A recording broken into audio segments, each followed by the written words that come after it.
Strategi jualan seller China yang bisa kalian terapin di Indonesia dan bisa cuan, ibaratnya tanpa perang harga. Kalian nyadar gak sih kayak di Indonesia tuh kita kayak udah banyak banget seller-seller yang makin kesini, terutama kalau jualan di online, keluhannya selalu sama. Keluhannya itu adalah perang harga. Bener gak sih, kayak kita capek aja gitu jualan di e-commerce manapun gitu kan, kayak udah jual harga segini, begitu ngeliat kok ada lagi yang lebih murah, terus udah gitu kemana ada lagi yang lebih murah gitu kan. Dan ketika diikutin, masalahnya adalah yang perang harga itu nggak ada ujungnya, nggak ada cuannya ya, terus capeknya aja gitu kan. Bahkan sering banyak seller-seller, terutama seller-seller baru nih, seller-seller pemula, yang begitu udah jualan, terus udah gitu begitu mereka ngitung pencairan, langsung mereka bilang, wah gila nih, ini e-commerce sadis nih, Firaun banget nih, gue jualan untungnya aja segini, tapi mereka motong jauh lebih gede, dan ujung-ujungnya nombok gitu kan. Nah, ya sebenarnya kalau menurut gue nomboknya bukan salah si e-commerce-nya sih, salah lu aja nggak bisa ngitung harganya. Terus gimana caranya nih biar bisa jualan tetap untung, nggak pakai perang harga tapi tetap laku. Nah, ini adalah beberapa hal yang gue perhatiin sering dilakuin di seller China dan mungkin kayaknya kurang dilakuin sama di seller-seller Indo. Nah, caranya kayak gimana? Sebelum gue mulai, buat kalian yang baru nonton, jangan lupa buat klik tombol subscribe-nya dan aktifin lonceng notifikasinya ya. Yuk kita mulai. Jadi gini, yang pertama, biasanya kita tuh selalu berpikir, kalau yang namanya seller China, mereka tuh pasti jualnya selalu dengan harga murah. Bener nggak? Harga murah, diskon gede, dan mereka tuh ya ibaratnya gudangnya nih, setannya nih, yang mulai semua perang harga tersebut. Ya kerasanya kayak bener sih, tapi sebenarnya kalau buat mereka sendiri, mereka cuan loh, mereka untung loh, dan untungnya mereka bisa banyak juga, kebayang nggak? Nah, jadi kok bisa sih gitu kayak mereka jual buat kita murah, terus udah gitu mereka menang gitu kan. Nah, sebenarnya ada beberapa hal yang melekat di mereka yang bikin mereka tuh bisa untung. Yang pertama adalah efisiensi. Mereka tuh efisien banget dalam ngelakuin berbagai hal. Contohnya di mana? Contohnya yang pertama adalah kayak misalnya gini ya, di kota, di negaranya sendiri gitu ya, mereka tuh benar-benar ngebagi setiap daerah tuh jadi berdasarkan klaster tertentu. Misalnya ada yang mungkin bagian fashion, ada yang mungkin bagian teknologi, ada yang mungkin bagian mana, dan dengan klaster-klaster tersebut, jadi kan semuanya tuh ngumpul di daerah situ gitu ya. Ngumpul di daerah situ artinya biaya produksi segala macamnya jadi murah. Itu yang pertama gitu kan. Dan kedua, ini juga gue sebenarnya agak aneh sih. Maksudnya ini gue baru ngalamin di sini ya. Maksudnya ya, ketika gue kerja sama TikTok, gue banyak kerja sama dengan mereka karena perusahaannya dari China. Kita tuh disuruh dikenalin sama kompetitor, dan udah gitu ngapain coba? Disuruh brainstorming, disuruh ngobrol, terus udah gitu disuruh diskusi sambil kata gue, hah ngapain anjir? Ini nanti cara gue ditiru mereka dong. Tapi iya, itu adalah jadi sesuatu yang umum gitu di sini tuh. Jadi mereka saling sharing strategi, sharing jualan. Ini satu hal yang kayaknya di Indonesia juga kurang sih. Yang ketiga adalah ya mereka fokus gitu. Ketika fokusnya gimana? Misalnya gini, mereka lagi ngebuat misalnya katakanlah gue jual baju, gue bakal benar fokus di baju semua, nggak gatal kemana-mana. Kategorinya gue apa, gue bakal fokus di situ. Nah, ini beda sama di Indo. Biasanya kita udah laku di baju, nanti besok kita mau bikin tas. Nanti besok kita mau bikin skincare, nanti kita besok mau bikin apa, apapun yang lagi rame kita ikutin, bener nggak? Dan keempat adalah kecepatan kerjanya. Wah, itu yang nggak main-main deh, kecepatan kerjanya nggak main-main. Jadi kayak ibaratnya kalaupun misalnya gini, ada barang yang rame, terus mereka ngeliat ada pasar yang oke, itu kayaknya cuma dalam waktu 1-2 hari mereka udah bisa bikin, dan mereka udah bisa ngebanjirin pasar dengan itu. Nah, di Indonesia kita jauh lebih lambat soal itunya. Itu memang ya udah harus harus dimaklumi, harus dipahami. Ya udah ditelan aja gitu loh, nggak bisa ngapa-ngapain kan, emang beda kecepatannya gitu ya. Nah, terus yang terakhir adalah mereka punya sistem yang oke, ditambah jam kerja, sistemnya juga benar-benar rapih, benar-benar terstruktur. Makanya bisa dibilang itulah yang bikin efisiensi mereka bagus. Jadi mereka bisa produksi dengan harga murah. Belum lagi nih ya, jam kerja di sini itu panjang banget guys. Jadi jam kerjanya itu di beberapa kota itu bisa dari jam 9 ke 9 sehari, seminggu tuh 6 hari kerja. Jadi hari kerjanya cuma libur doang. Terus ketika lu ada tanggal libur lain gitu kan, yang gua ngobrol ya sama orang yang pernah kerja di sini ya, mereka tuh harus ngeganti hari kerja di nanti hari minggunya. Jadi memang karyawannya kerjanya gila-gilaan. Itu yang bikin mungkin produksinya jadinya efektif banget dan efisien. Ini memang nggak bisa ditiru sih sama kita gitu kan, karena banyak hal yang kalau kita tiru, wah di Indonesia lu udah bisa langsung disebut udah Romusa gitu kan, kesini udah pada mogok, nggak ada yang bisa diikutin. Ya udah, nggak masalah gitu kan. Tapi cara keduanya bisa. Cara keduanya apa? Nah, cara keduanya adalah gini. Ketika mereka misalnya jualan di sini, mereka tuh bener-bener mereka ngeriset dan menganalisa data itu bener-bener maniak. Menurut gue itu adalah satu hal yang kita juga kalah jauh gitu ya. Jadi kayak mereka tuh berani ngetes, berani modal. Nah ini di Indonesia jarang gitu. Maksud gue gimana? Maksud gue gini, misalnya katakanlah gue lagi mau bikin barang ya, barang gue charger nih. Kalau di Indo ya udah gue bikin charger, gue posting. Misalnya kalau UMKM ya, atau misalnya bikin baju, udah gitu ya udah gitu kan, kita posting sebisa kita aja, pakai semua yang gratisan gitu kan, semua yang gratisan. Kalaupun ikat berani budgetnya dikit gitu kan. Kalau di sini enggak gitu. Jadi begitu misalnya mereka bikin baju, setelah itu mereka langsung siapin budget tertentu, mungkin beberapa ratus dolar gitu kan. Memang mereka buat lihat iklanin, buat mereka paksain gitu, buat ngelihat apakah untung apa rugi gitu, ada potensi apa enggak. Mereka bahkan di awal bukan lihat untung atau rugi sih, ada potensi apa enggak. Kalau ada potensi mereka gas terus, kalau kagak ada potensi ya udah mereka diem ya, mereka ganti produk lagi, nggak baper gitu kan. Dan mereka ngelihat nih dari data-data ini, oh baju gua ini misalnya kalau ada potensi ini dipelajari, lakunya di umur berapa ya, oh kira-kira misalnya kalau kreatornya siapa ya, oh kira-kira ininya kayak gimana ya gitu loh. Jadi mereka tuh bener-bener ngelihat secara detail. Nah ini kalau misalnya gue ngobrol sama seller Indo banyak banget yang nggak ngeh tentang ini gitu ya. Terus kayak di TikTok sendiri mereka punya produk yang namanya TikTok Market Scope. TikTok Market Scope ini satu fitur yang lu tuh bisa ngeliat bener-bener secara detail tentang brand kalian diomongin di TikTok seperti apa, audiens kalian udah berapa banyak perbandingan audiens kalian dengan perbandingan audiens kompetitor dan lain sebagainya.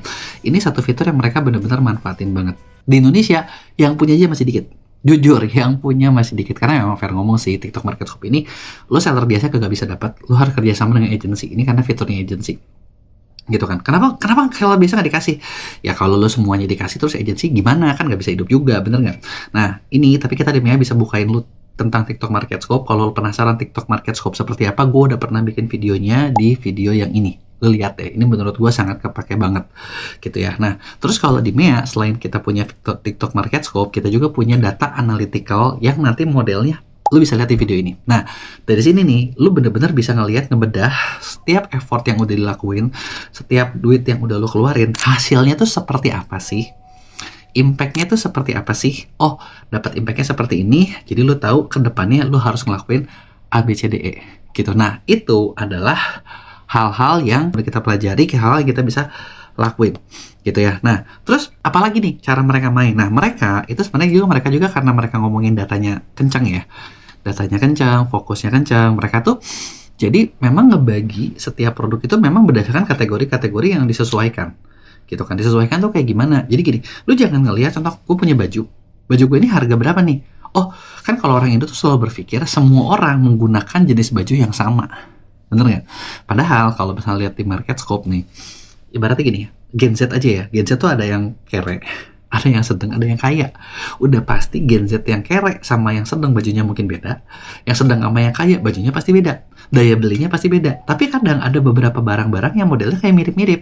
Nah kalau kita selalu berpikirnya, oke, baju model ini gue mau bikin model seperti ini ya, harganya satu ini aja, gue mau bikin termurah. Nah kalau di sini mereka udah ngetiringin berdasarkan pasarnya gitu. Jadi ada barang-barang yang kayak mirip-mirip atau mungkin ada beda-bedanya sedikit, tapi itu memang udah udah dibedain gitu loh, gitu loh. Ini memang buat target yang kere. Ya udah kalau yang kere fokusnya kere semua, barangnya murah semua gitu loh, yang harganya murah semua. Ada yang sedang semua gitu kan, nggak dicampur. Nah kalau kita, karena biasanya seller kita nggak bisa baca data, jadi bikin struktur produknya berantakan.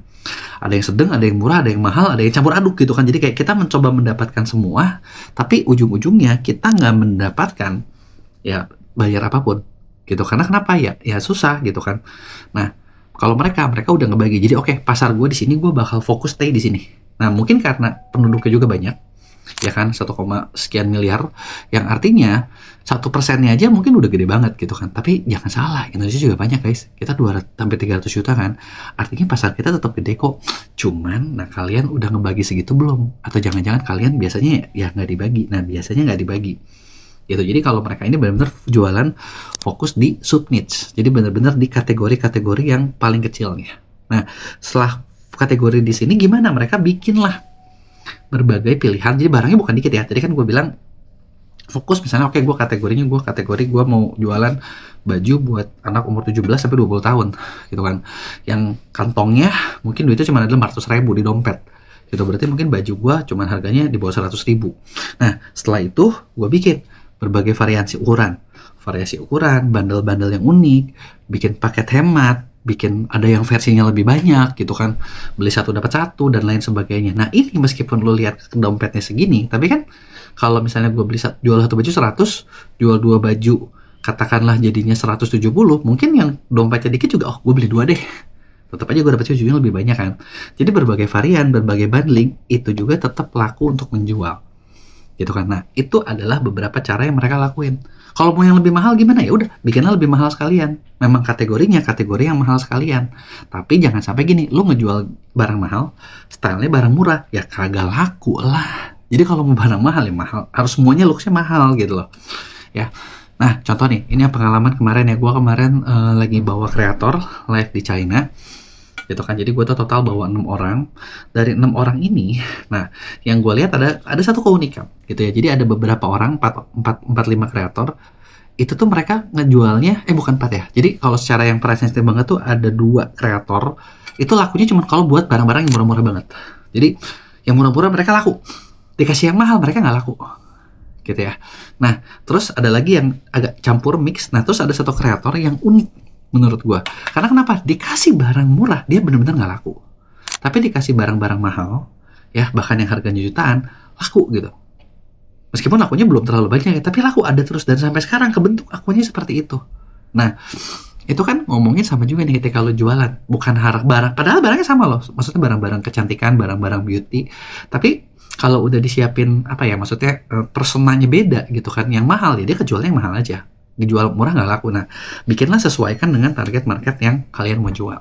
Jadi itu dia tadi nih beberapa cara yang bisa lo terapin gitu kan, yang bisa strategi yang bisa kalian terapin buat bikin produk kalian lebih laku gitu kan. Nah bisa nggak dibuat strategi ini customize, disesuaikan dengan kebutuhan toko kalian? Ya tentu saja bisa, cuman nggak mungkin lu cuma nonton video gue bisa kebayang semuanya, karena untuk bikin strategi yang spesifik berdasarkan tokonya itu kan perlu riset yang lebih dalam kan. Nah sebenarnya nggak usah khawatir, karena gue punya program namanya konsultan pendampingan ordal. Di situ, nah kita udah punya tim yang benar-benar ngerisetin barang kalian, toko kalian, mulai dari kompetitornya siapa, pangsa pasarnya seperti apa, dan kita bisa bikin strategi yang disesuaikan dengan toko kalian. Jadi kayak toko lu tuh harusnya ngapain sih? Oh toko lu ngelakuin misalnya katakanlah A, B, C, D, E. Ya udah kita bisa bikinin sesuai dengan strategi yang dibutuhin sama barang kalian gitu kan. Nah eksekusinya lo bisa eksekusin sendiri. Nah kalau lo misalnya nggak bisa eksekusi gimana misalnya, nah lo bisa kerja sama juga sama kita di MEA. Kita punya tim totalnya sekarang tuh hampir 200 orang, dan tim ini yang memang udah terbiasa buat ngelakuin berbagai hal buat e-commerce, mulai dari bikin konten, live streaming dan lain sebagainya. Semua yang lo butuhin kita bisa lakuin gitu kan. Nah kurang lebih itu dia yang gua mau bagiin. Kalau ada yang mau lo tanya jangan lupa tulis di komen, bakal gua jawab di Q&A. Jangan lupa buat like dan share.